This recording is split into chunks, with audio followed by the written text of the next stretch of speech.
London Chinatown, the biggest Chinatown in the UK, attracting 50 million visitors across the world each year. While the look of Chinatown's been improved over years, the flavour it offers is lost. Changes of chefs, it just changes the palate totally. Small Chinese businesses are struggling more than ever before. With uncertainty in the next year or so, whether we can survive or not is still a big question. And some fear the cultural heart of Chinatown is being torn out. That's not really what we want to see. We want to see the real Chinatown, not the high-class, jubbified restaurants.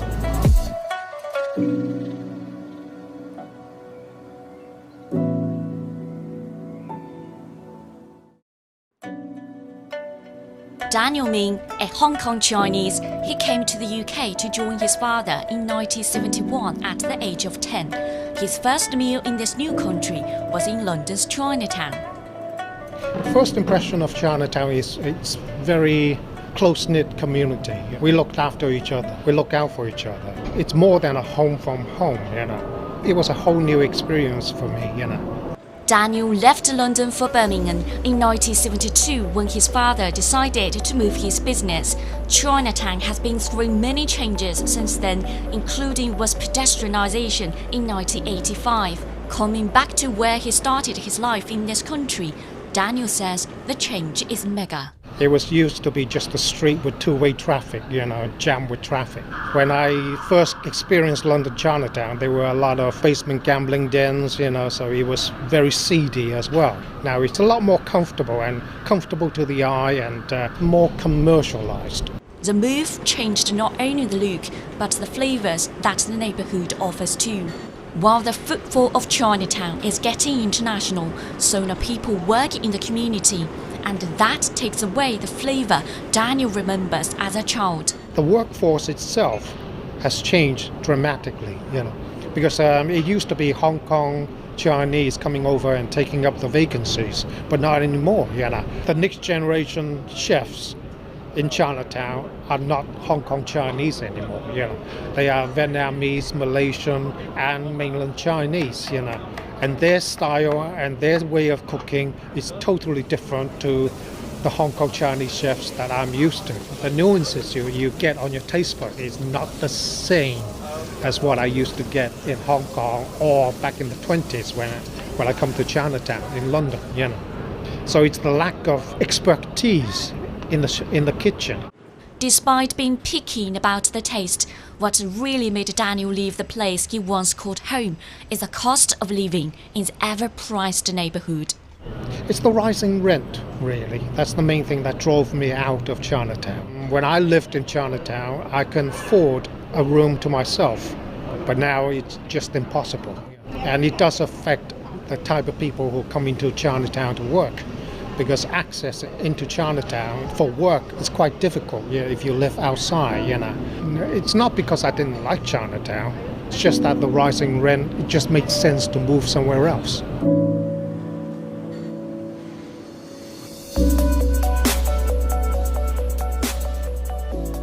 K-Man, a British-born Chinese growing up in London, he took advantage of the changes in the market when he worked as a sound technician for a restaurant in Chinatown and brought the first bubble tea shop in the UK to the neighbourhood 12 years ago. It was a very Chinese Asian thing, and I travelled back to Asia quite often, and bubble tea is quite a common thing, and there's nothing here, and that's when we thought, oh God, we're missing something here, so let's start something up. It was a trial really, and then it became more than what we originally planned.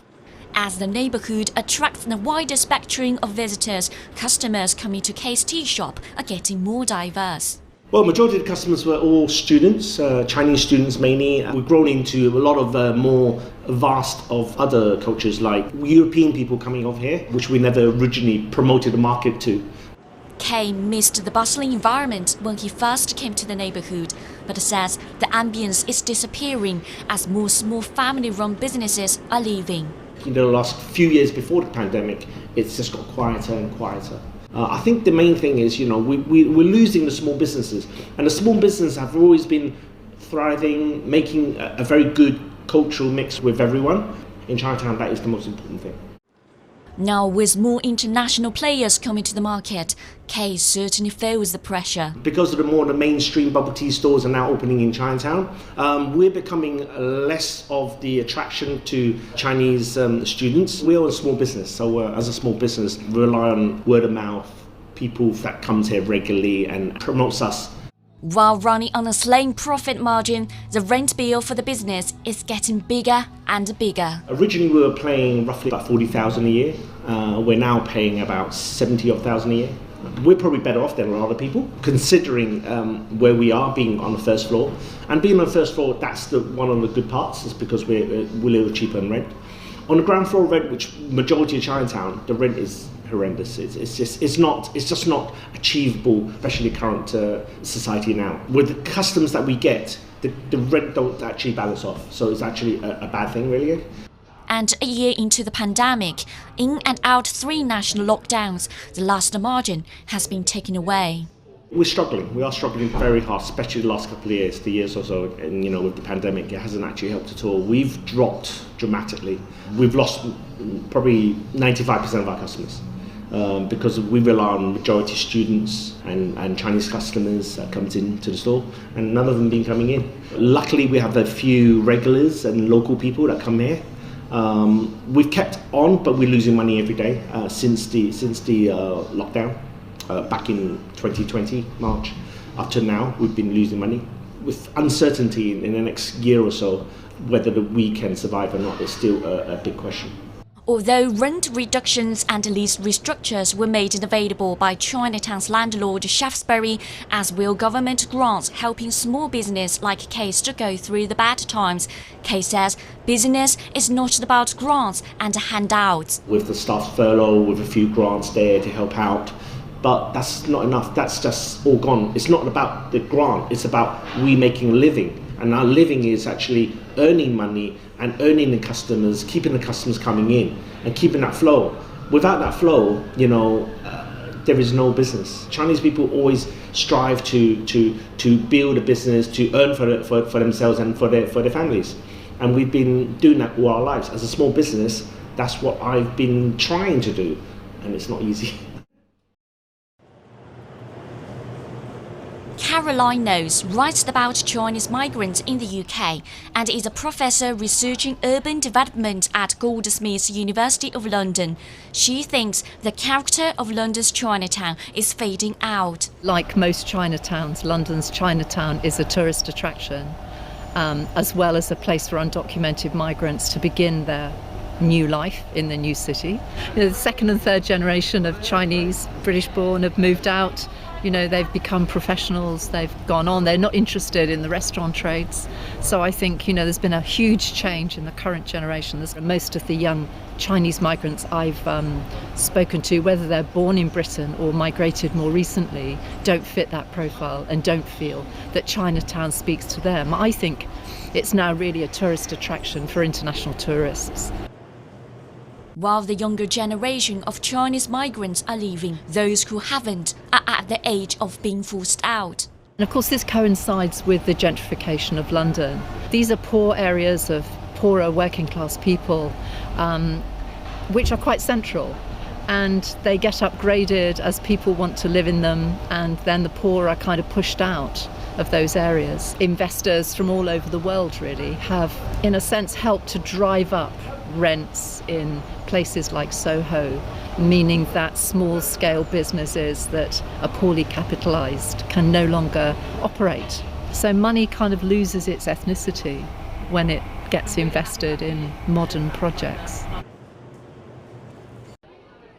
Gordon Chong runs the British Chinese Society, a non-profit organisation that brings together people of Chinese origin in the city through fun activities. And Chinatown is the go-to place for these meetups. As a neighbourhood turns into a tourist attraction, Gordon says it's getting difficult for families to come to visit. So the problem that we have now is that we bring our families during the weekend to have dim sum. And you can't do that anymore now because you've got obviously congestion charge. I mean, congestion charge lasts up to 10 o'clock in the evening now, so which is a really big problem, right, for a lot of business around here. And the gentrification has taken away not only some of the iconic fixtures, but characters of the neighborhood too. We used to have a pagoda there in the main square. That's actually been knocked down by the landlords because they want to expand and gentrify. As a result, they actually increased the rent as well on that area alone.